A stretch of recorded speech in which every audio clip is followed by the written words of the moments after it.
হাতে তাবিজ, হাতে কালো ধাগা আছে কেন? হ্যাঁ, যুবকদের হাতে কালো ধাগা নাই এখন? আমি দেখিয়ে আঙুল দিয়ে এখন দেখাবো। এখন যদি আপনাকে দেখিয়ে যে আপনার হাতে কালো ধাগা আছে, আপনি অপমান হবে। তাই আমি আপনাকে দেখাতে চাইছি। আমি বলতে চাচ্ছি, আপনি কার ধর্মে বিশ্বাসী? কথা বলে না। কার? মুহাম্মদ সাল্লাল্লাহু আলাইহি ওয়াসাল্লামের ধর্মে বিশ্বাসী। তা আপনি কখন কখন পীরের ধর্মে বিশ্বাসী না আমরা তো বুঝতে পারলাম না। কখন কখন মুশরিক হয়ে গেলেন, কখন কখন হিন্দু ধর্মে বিশ্বাসী হলেন আমরা জানি না। আমরা যখন হিন্দু ভাইদের সাথে চলাচল করি বা পড়াশোনা করতাম, তখন দেখতাম তাদের হাতে লাল ধাগা বাঁধা আছে। লাল ধাগা থাকে না? থাকে না ভাই?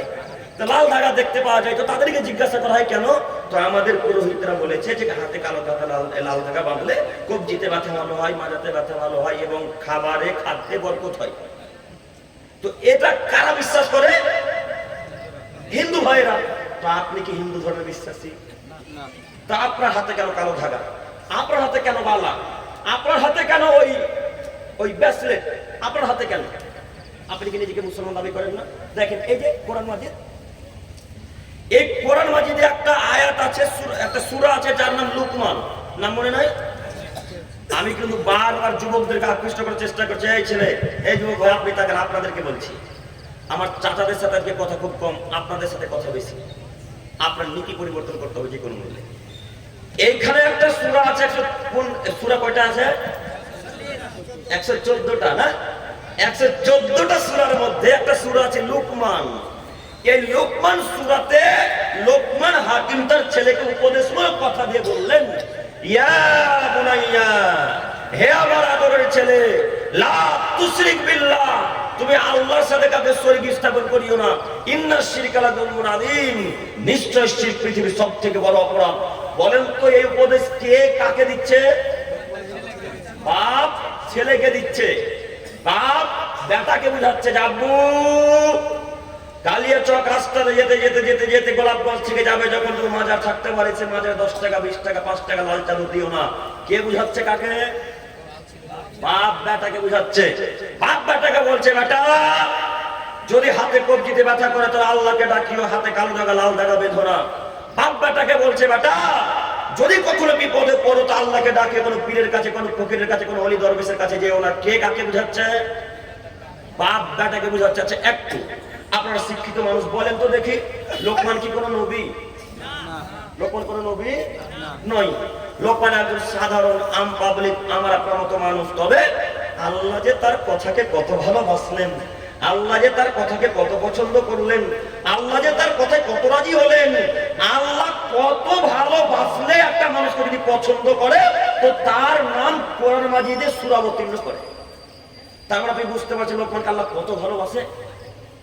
এই লোকমান হাকিম তার ছেলেকে বলছে, বেটা হাতে কালো ধাগা লাল ধাগা পরো না বেটা, তুমি মুসলমানের বাচ্চা।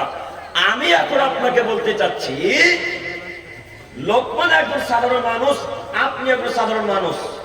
লোকমান হাকিম একজন সাধারণ পাবলিক মানুষ, আমরা আপনারা একজন সাধারণ পাবলিক মানুষ। তো লোকমান বলতে পারে বেটা হাতে কালো ধাগা দিও না, আপনি বলতে পারেন না। আপনি কি কাপুরুষ বাপ? আপনার কি শরীরে রক্ত নাই? যা আছে সবই কি পুজ ভরা? মাথাতে কি মগজ নাই? যা আছে সবই কি গোবর?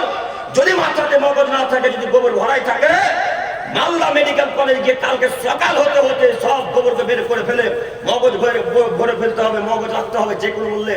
আপনি কাপুরুষের বাচ্চা, কাপুরুষ। আপনি অশিক্ষিত বাচ্চা, অশিক্ষিত। আপনার দুই চোখের সামনে আপনার ছেলেটা হাতে বালা করে থাকে, আপনি ঠেকাতে পারেন না। আমি জঙ্গিপুর মুর্শিদাবাদ থেকে আপনার বেটাকে কালিয়ে চোখে নিষেধ করতে আসবো যে বেটা হাতে যদি বালা থাকে দাঁত ভেঙে দেওয়া। এ কথা আমি বলতে আসবো না, আপনি আপনার ছেলেকে বলবেন তো?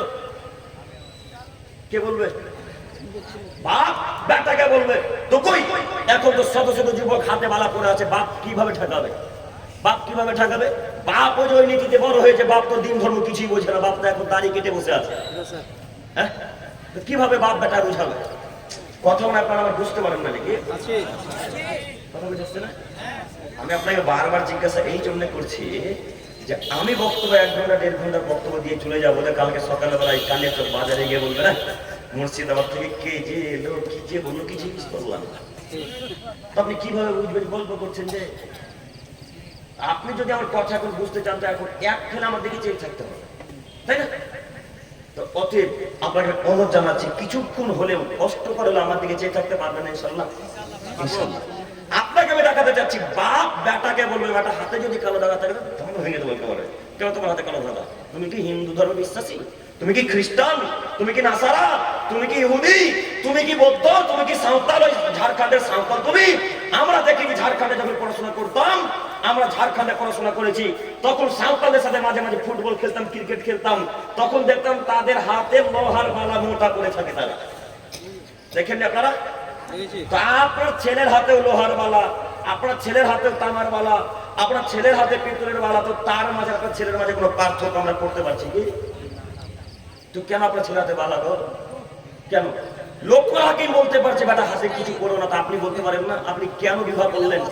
এই কারণেই আমাদের নবী আজ থেকে 1450 বছর পূর্বে খুব আফসোস করে বললেন, আরে কাপুরুষ তোরা বিবাহ করিস না, আরে কাপুরুষ তোরা বিবাহ করিস না, আরে কাপুরুষ তোরা বিবাহ করিস না। কেন? তোদের ক্ষমতা হয়নি যে তোরা ছেলে মেয়েকে কন্ট্রোল করবি, তোদের ক্ষমতা হয় তোর স্ত্রীকে কন্ট্রোল করবি, তোদের ক্ষমতা হয় তোর স্ত্রীকে কন্ট্রোল করবি। আজকে যদি আপনার ক্ষমতা থাকতো তাহলে আপনার কন্যার আপনার স্ত্রী বাজারে ঘুরতো না। আপনি কাপুরুষ বাচ্চাটা আপনার স্ত্রীকে বাজারে ঘুরেছে। আজকে যদি আপনার ক্ষমতা থাকতো তাহলে আপনার ছেলে হাতে বালা পড়তো না। আল্লাহ নবী বললেন আল্লিক আশা কালাবাব, আল্লাহ নবী বললেন এটা মনে করেন লাঠি, একটু দেখেন, এটা মনে করেন লাঠি। বাতা বুঝেন? বাতা বুঝি, মুরব্বীরা বেশি বুঝবে, মাটির বাড়ি যাদের, চালের বাড়ি, তারা বাতা বুঝবে না। আর এনাদের বাড়ি তো পাকা, এনারা বুঝবে না। আমরা বুঝি আমাদের মাটির বাড়িতেও, আমরা বুঝি বাতা কাকে বলে। তো আল্লাহ নবী বলছেন আল্লিক আশা কালাবাব, আদমের ছেলেরা শোনো, লাঠিটা তোমরা তোমাদের দরজার বাতার উপরে ঝুলিয়ে রাখিও। বাণী কার? মুহাম্মদ সাল্লাল্লাহু আলাইহি সাল্লামের। আল্লাহ নবী বলছেন আল্লিক আশা কালাবাব, আদমের ছেলেরা তোমরা শোনো, লাঠিটা তোমরা দরজার উপরে ঝুলিয়ে রাখিও। কেন? লাঠি যদি দরজার উপরে ঝুলা থাকে, বাতার উপরে যদি থাকে, তাহলে বাড়ির পুত্রবধূ, বাড়ির কন্যা, বাড়ির স্ত্রী, বাড়ির ছেলে মেয়ে সবাই লাঠি দেখবে আর বলবে বাপরে বাপ, আজকে যদি মেলাতে যাই তাহলে 2 পাইনের বাড়ি পড়ে বাবার পিঠে দেবো না, মেলাতে যাবো না। আজকে যদি হাতে বালা পড়তাম আমার বাপ তো পিঠের উপর দিবে 2-3 পরে, আমি বালা দিতে পারি না। এই কথা কে বলছেন বলেন তো দেখি? মুহাম্মদ সাল্লাল্লাহু আলাইহি সাল্লাম। তারপরে তো কাপুরুষ দিন ধর্ম বুঝেন না, কখন কখন যে আপনি হিন্দু ধর্ম বিশ্বাসী হলেন, খ্রিস্ট ধর্ম বিশ্বাসী আমরা তো জানি না। আপনাকে জানাতে চাইছি আমি যে আপনার ছেলের হাতে বালাটা আজকে 1 মাস থেকে ডান হাতে আছে গো। আমাদের ভাইয়ের হাতে, ছেলের হাতে, বোনের হাতে এরকম বালা 1 মাস যাবত, তো বহু দূরের কথা 1 সেকেন্ড থাকার ক্ষমতা পাবে না। 1 সেকেন্ড তার নাম মুসলমানের বাচ্চা। এটা হলো মুসলমানের পরিবার। আপনার স্ত্রী কেন হিন্দু ধর্ম বিশ্বাসী হলো, আপনার স্ত্রী কেন খ্রিস্টান ধর্ম বিশ্বাস হলো আপনি জানেন না? তাদের নীতি আছে একটা, তারা এইভাবে বিশ্বাস করে। তাদের পুরোহিতগণ যা বলে তাই মেনে নাই, তাদের পাদ্রীগণ যা বলে তাই মেনে নাই, তাদের খ্রিস্টান পণ্ডিতেরা যা বলে তাই মেনে নাই। আমরা তো মুসলমানের বাচ্চা, মুসলমান প্রত্যেকটা আলেমের কথাকে মান্যতা দেবো না যতক্ষণ কোরআন হাদিস না পাবো, তাই না? সাথে সাথে আপনারা আবার আহলে হাদিস মানুষ, আহলে হাদিসের খুশুসিয়ত কি জানেন? আহলে হাদিস ভাইদের খুশুসিয়ত কি জানেন? এদের খুশুসিয়ত একটা খুব ভালো, যে এরা প্রমাণ ছাড়া কথা বিশ্বাস করে না, তাই না?